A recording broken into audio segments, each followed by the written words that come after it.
Dramang ito ay rated SPG, striktong patnubay at gabay ng magulang ang kailangan. Maaaring may masiselang tema, lengguwahe, karahasan, sexual, horror o droga na hindi angkop sa mga... Tandaan ninyo, malaking sindikato itong titirahin ninyo ngayon.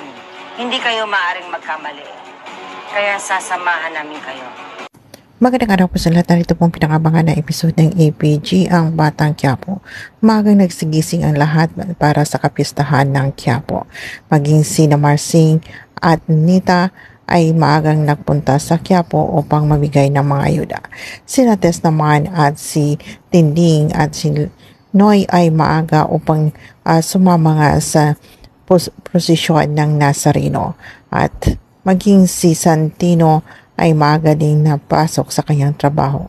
Bago man siya pumasok ay pinagdasal niya muna ang kanyang mga mahal sa buhay, lalong-lalo na itong si Tanggol. Samantala, si Rigor naman at si Mando ay maaga din sa kanilang pwesto upang bantayan ang katahimikan sa kapistahan ng Quiapo. At napansin ni Rigor ang katahimikan dito ni Mando at tinanong dito kung bakit ito ay nalulungkot. At sinabi naman ni Mando ay wala naman daw. At dito rin na ikwento ni Rigor na ito ang araw kung saan nga ay sariwag pa sa kanyang alaala ang mga pangyayari na ginahasa nga itong si Tess ni Don Ramon Montenegro.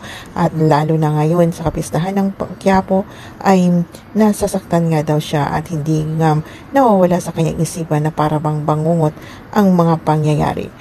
Lalo na nagbunga itong kadimonyuhan na ginawa ni Don Ramon Montenegro kay Tess, ito nga si Tanggol.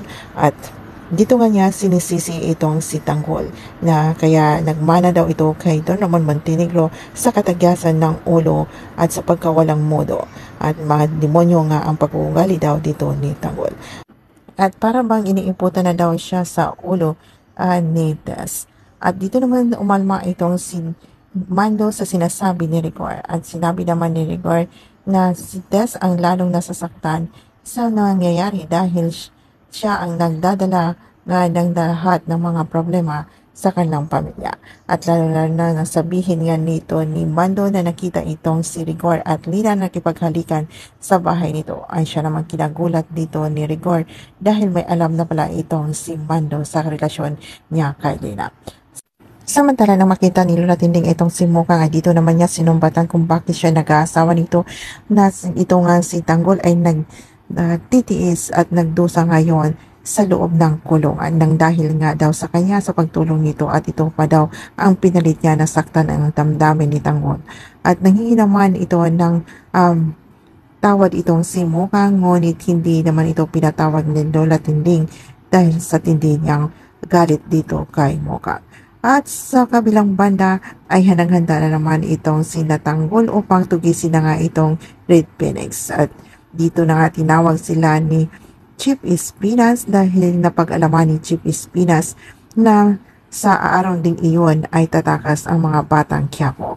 Kaya kinausap niya ito at tinanong kung handa na ba ang mga batang Quiapo. At dito naman sinabi nila na handang-handa na nga daw sila at sanay na daw silang pumatay ng tao lalo na sa mga masasamang mga elemento. At sabi naman ni Chief Espinas ay mabuti at dito naman hinutusan si Bubbles ni Chief Espinas na kunin na ang kanilang mga damit at magbihis na nga ito. At para hindi nga makatakas itong si Tanggol ay sasama nga itong si Chief Espinas at maging sina Ben at Owen ang kanyang gawin hostage upang bumalik nga itong si Tanggol at ang batang Quiapo. At samantala may pinaplano din ang mga batang Divisoria sa pamumuno dito ni Bong na magkaroon ng malakihang riot upang dito nila isasagawa ang pagpatay dito kay Tanggol at maging sa mga batang Quiapo. Dahil nagsisilos na nga sila dahil sila na nga ang paborito dito ni Chief Espinas at sila daw ay naging etsapera na nito na malaki naman silang naiambag at naiakyat na pera dito kay Chief Espinas.